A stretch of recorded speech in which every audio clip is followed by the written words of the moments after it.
Білімге құштар ақ халатты Абзалжан. Бүгін біз Carpe Diem медициналық қазақ тілді нұсқаунама кітабына инструкция беретін боламыз. Бұл кітапты қалай оқимыз, ішіндегі білімді қалай түсінеміз деген мақсат. Сол себепті бұл видеоның соңына дейін көр. Аздаған күндерден кейін бұл кітапты өзіңнің қолыңа алатын боласың. Бұл нұсқаунаманы тәрбие беріп, медицинаға мені қызықтырып, қиын кезде қолдау берген әкеме арнаймын. Мен өзім бірінші курста медицинаға түскен кезде жалпы ауылдан шыққан көшенің даланың баласы едім, ойынның баласы. Мен медициналық университетке түскен кезде оңай болмады. Медицина бізде достар қиын екенін сіздер өздеріңіз білесіздер. Сол кезде мысалы молекулярный биологиядан бірінші күн 60-65 алып қалған кездерде мен всегда папаға звондайтын едім. Папаға звондаймын, папа 60 алып қалдым, 65 алып қалдым. Ол кезде айтатын, ештеңе етпейді, жақсылап оқы, жақсылап аласың ғой деп.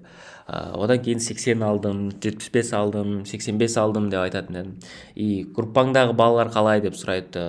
Мен айтамын, 90 алып жатқан балалар бар деп. Сол кезде папа маған всегда поддержка жасайтын еді. Сенің қолынан келеді, сен де аласың ғой, неге не істеп жатсың?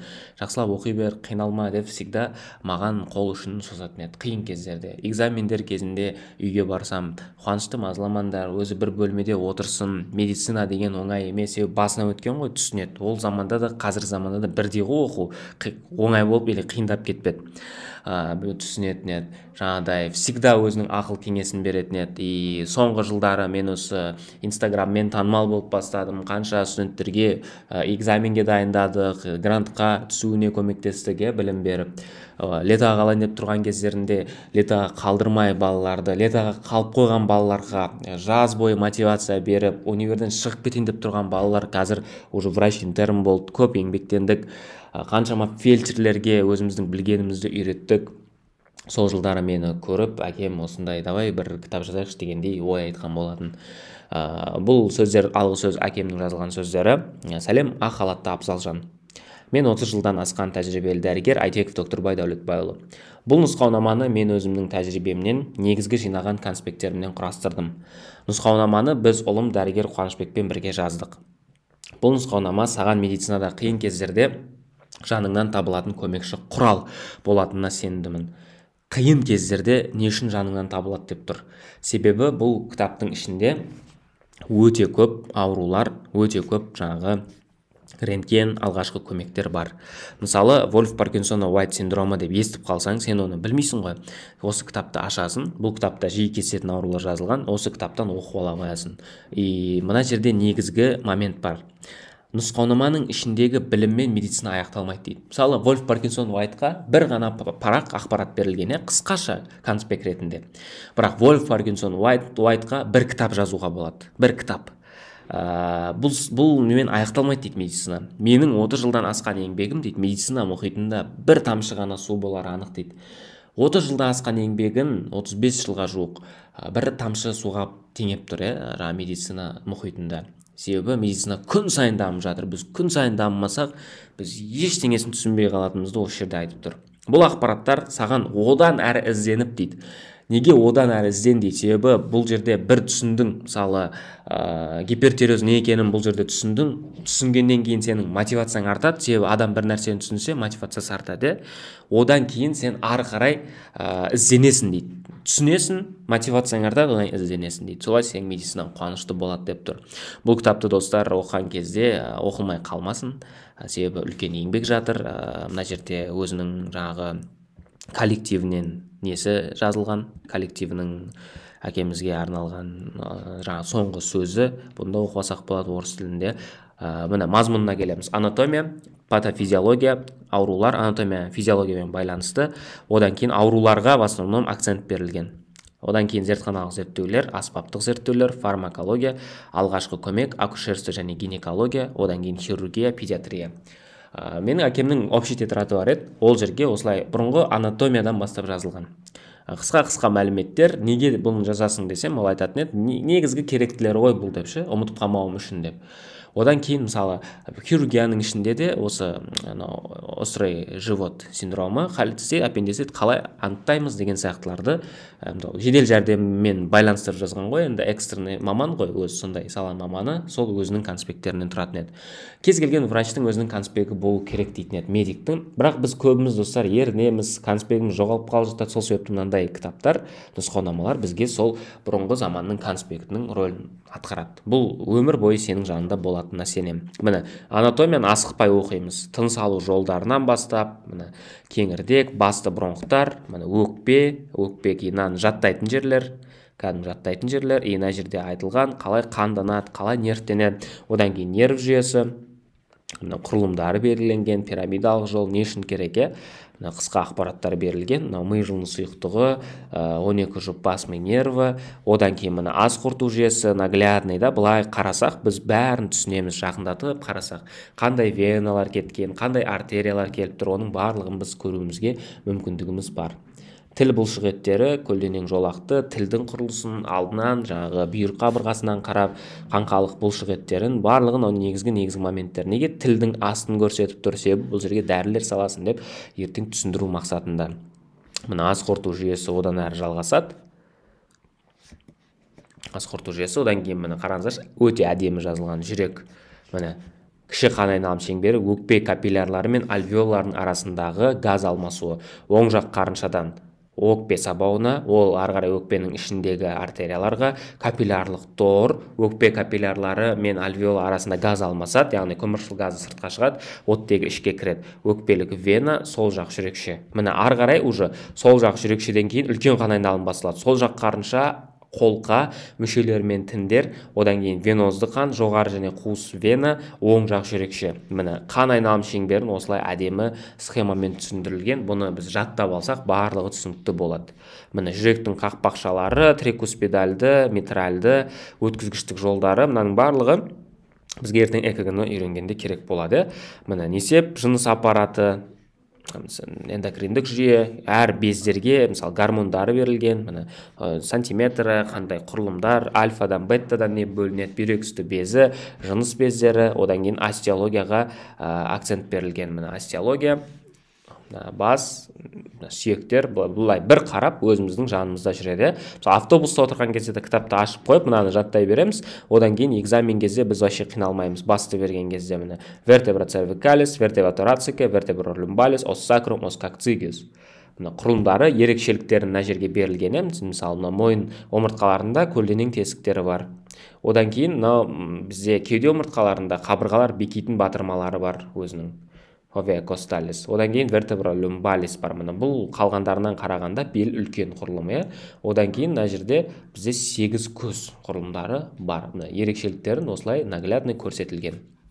Одан кейін неге біз кеуде торын бір берген, әр қайсысын неге қоймады, себебі ертең врачқа қабырға аралықтар маңызды. Бірінші, екінші, үшінші, төртінші, бесінші қабырға аралық.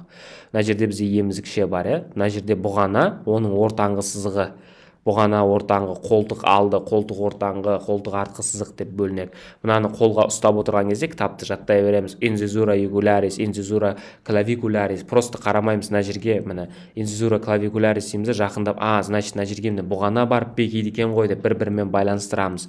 Мына жерде мысалы корпус терный, процессус хипхайдеус, семсер тәрізді өсіндіге неге бұл керек, себебі ертең адамға өкпелік жүректік реанимация жасаймыз деген сияқты білімдері қажет болады. Мысалы міне хирургиялық мойны, анатомиялық мойны, себебі мына сүйектердің ертең сынғанын бәріміз көруіміз керек. Қолды ең негізгі сүйектерді беріп, осыны біз жаттап кетеміз. Яғни достар, біз анатомияны қалай оқимыз? Жаттаған кезде әр сүйектің аттарын білу керек. Одан кейін көзімізге елестете алуымыз керек. Мынаның барлық қырларын жақсылап жаттап алсақ, көбісі осы остеологиядан қадалады ғой, остеологиядан қадалмаймыз.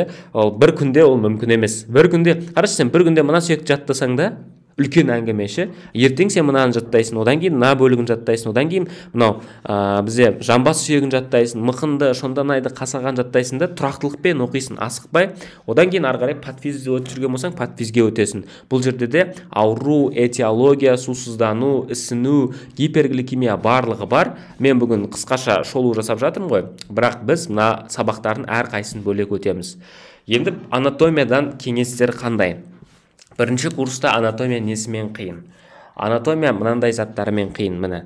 Мына жерде қараш, қаншама латынша сөз тұр. Ең бірінші латыншаны жаттамауға тырысу керек, түсініп алу керек. Әр сүйек жанында қандай сүйектер бар, міне. Мына сүйектің жанында ос пициформ жанында ос тригетрум бар, ос лунатум бар, ос капитатум бар.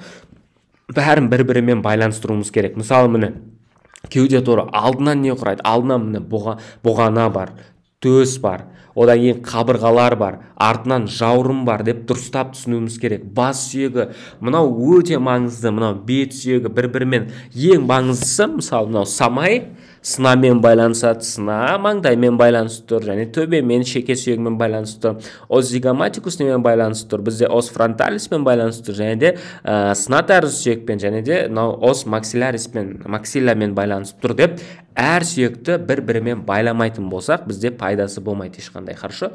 Міне құрылымдары алдынан, артынан, мыналардың бәрін марго супраорбиталис жаттап алсақ, ақырындап оқимыз, сол кезде бәрі түсінікті болады. Ал мынау мысалы жыныс бездерін барлығын қарай береміз. Қатты қиын ештеңесі жоқ. Эндокринология күнде бір-бірден оқиықшы. Универдің сабақтарын оқимыз, ол барып жақсы бал аламыз, күшті дайындаламыз. Бірақ мына жердегі білімді күнде просто TikTok қарап отырмай кеште, мына кітапты ашамыз да, просто осылай өтеміз. Эпигастр аймағы ертең керек болады, мысалы эпигастральный боль дейді. Ол кезде сен эпигастр қай жерде екенін білу керексің. Мезогаструм дейді, ол мына аймақ, хипогаструм мына аймақ. Әр мысалы регио пубикада орналасқан дейсің, мысалы регио мысалы ингуиналис синистра, регио ингуиналис декстра деген сияқты құрылымдарын айтасың, сол кезде барлығы түсінікті болады. Міне мысалы ауыз қуысын қарап, мынаған қызығу керек. Қызықпасаң анатомияны оқи алмайсың. Қызық, адамды аш, аузынан бастап не істеді, тамақ қайда кетіп жатыр, ауа қайда кетіп жатыр деп қызықпасаң пайдасы жоқ. Мына мысалы еунум, колон десценденс, колон трансверсум жаттап алудың ешқандай пайдасы жоқ.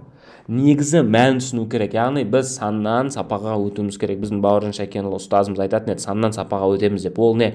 Негізгілерін жақсылап түсініп алсақ, ары қарай бізде қиыншылық туындатпайды. Мына жерде бүйір қарыншалар. Қарынша не үшін керек? Енді сен түсінесің, ол жерлерден жұлын сұйықтық өтеді екен. Қалай айналып тұр мидың ішіндегі сұйықтық? Бәрін түсінуіміз керек. Нерв жүйесі ең негізгісі ғой, нерв жүйесі. Нерв жүйесі, аралық ми, артқы ми, сопақша ми, ортаңғы ми құрылымдар.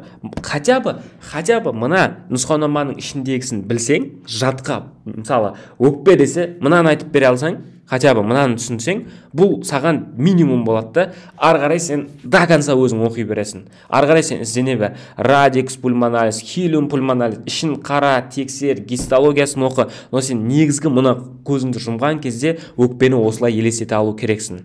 Ауызды қуысын былай елестете алу керексің. Альвеоланы түсіну керек, қарапайым газ алмасу қалай болып жатыр. Егер оны түсінбесең, извини меня, проблем сенен болады. Негізгі бұл жерде барлығы сондай. Мысалы, мына жерде подфиз модулін ашайық. Подфиз модулін ашамыз. Подфиз модуліне міне этиология, хотя бы осыларды түсін. Биологиялықтың ішінде не бар? Микроорганизмдер, вирустар, паразиттер, вакциналар, жаңағы тірі вакциналар, саңырау құлақтар, химиялықта не бар? Улы қосылыстар. Бұл аурулардың себептері туралы ілім. Этиология деген сөз не? Ауруға алып келетін себеп, оны зерттейтін бір ғылым саласы бар. Мына жерде бір парақта жазылған ғой, бірақ мынаның өзіне біз 5-6 кітап жазып тастауымызға болады. Сол себепті хотя бы осы аурудың классификациясын жік-жіктеп түсініп алсаң, осы кітапты для себя оқысаң, 200 парақ қой, всего лишь күніне бір парақтан оқыш, бір парақ. 200 күнде бітіріп тастайсың, бір жылға жетпей. Ал күніне 10 парақтан оқысаң, 10 парақтан оқысаң, сен уже даже бір айдың ішінде мына кітапты оқып тастай аласың. Мақсат былай зуылдатып оқып кете беру емес. Мақсат бұл кітаптың барлығын түсіну. Мысалы, гипогликемия неге жедел, неге созылмалы, глюкозурия деген не, қай кезде глюкозаның деңгейі қайда кетті. Мына жерде бірдеңені түсінбей қалдың ба, ары қарай ChatGPT-ден сұрайсың или маған Instagram-ға жазасың, осылай білім қалыптасады. Бұл кітап ұнаған болса, алғың келетін болса, осылай ақырындап өтеміз. Мен бүгінгі сабақта анатомияны қалай оқу жолдарын айттым. Самое главное, уақыт бөл, 2-3 сағат арнада для себя оқы. Баға үшін емес, өзіңнің болашақтағы білімің үшін. Баға үшін оқысаң қаласың ертең. 7-ші курсқа келгенде көзің бақырайып, ештеңе білмей тұрасың. Олай болмайды. До конца для себя оқиды, сол кезде идеальный болады. Болашақ медициналық білімің үшін оқисың. Хорошо. Ертеңгі сабақта біз подфизді қалай оқу керек жолдарын айтам, и физиология сабағын қалай оқу керек жолдарын айтам. Бұл кітапты алғың келетін болса, маған инстаға кітап деп жазу керек.